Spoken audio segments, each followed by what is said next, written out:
Solitaire du Figaro et Tour de France à la voile. Vous regardez le journal de la voile des Stop News. Bienvenue au bureau. À Cherbourg, Jérémy Bayou remporte avec panache sa 3e Solitaire du Figaro. Voilà, ça a été très dur pendant tout, donc à la fin j'ai pris mon pied, c'était pas mal pour finir. Après 3 étapes riches en émotions, ils ne sont plus que 4 à pouvoir prétendre à la victoire finale au départ des Sables d'Olonne. Tout peut encore être remis en question lors de cette ultime étape qui démarre dans un solide 25 nœuds de nord-ouest.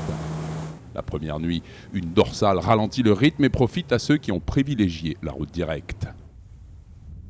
Sous spi et sous la pluie, le passage de Ouessant est impressionnant avant de traverser la Manche. Une phase humide et fastidieuse qui ne reprend de la saveur qu'en l'approche de Guernsey, quand il faut tirer des bords à la côte. Un peu plus inspiré, donc je l'ai laissé en fait. Je suis retourné à gauche et puis c'était trop tard pour lui. En tirant plus à terre, Jérémy Bayou prend la tête et la conserve jusqu'à la grande rade de Cherbourg. Le skipper s'adjuge la victoire d'étape et un 3e triomphe au classement général. De Dunkerque, les quais bourdonnent d'activité à quelques heures du départ du Tour de France à la voile. Grand champion l'an dernier, Groupama 34 est de retour avec un équipage très similaire. Cependant, le skipper Franck Camas ne sera à bord que pour les étapes de Méditerranée, puisqu'il est également en train de courir au championnat d'Europe de Nacra 17. Groupama 34 va affronter un autre grand favori du Tour et vétéran du circuit, le Courrier de Dunkerque 3.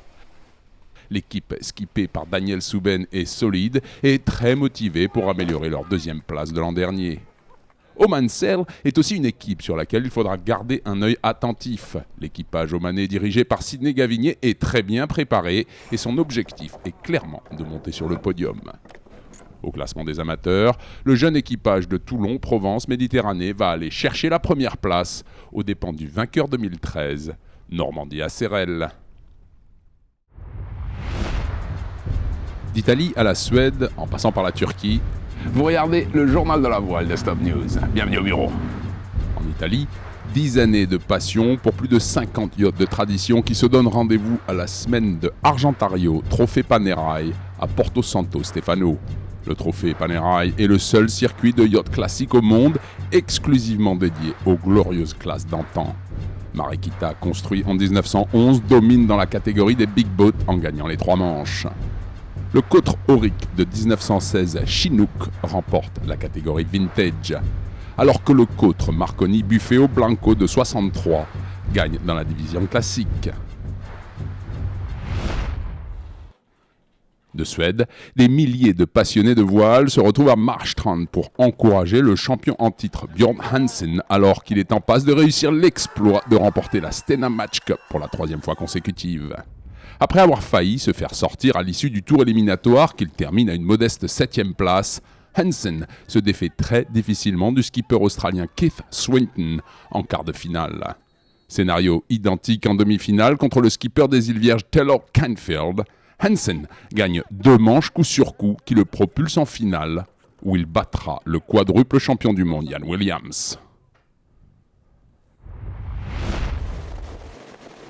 En Italie, Robert Stenjek et son équipier Fridtjof Klein attaquent une dernière manche de tous les dangers avant de devenir les nouveaux champions du monde de Star. De gros nuages lourds sur les Dolomites et le ciel bleu au-dessus du lac de Garde offrent des conditions idéales pour la Aura, ce vent thermique de 12 nœuds qui souffle depuis le sud du lac. Le titre se joue de manière dramatique sur le dernier bord de la dernière manche. Stenjek et Klein sont en grande difficulté depuis le début de la régate finale.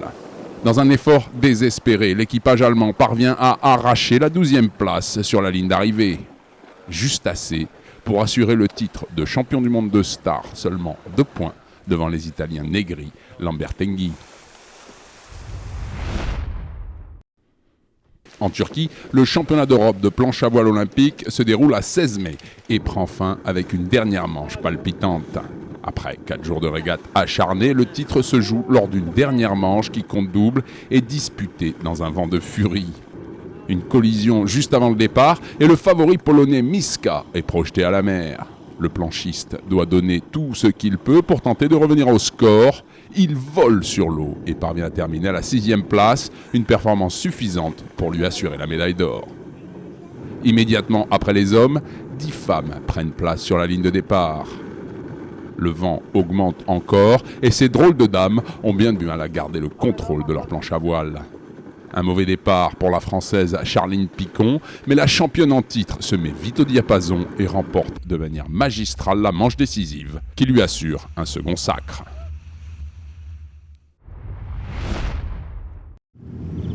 Rendez-vous la semaine prochaine, même heure, même endroit.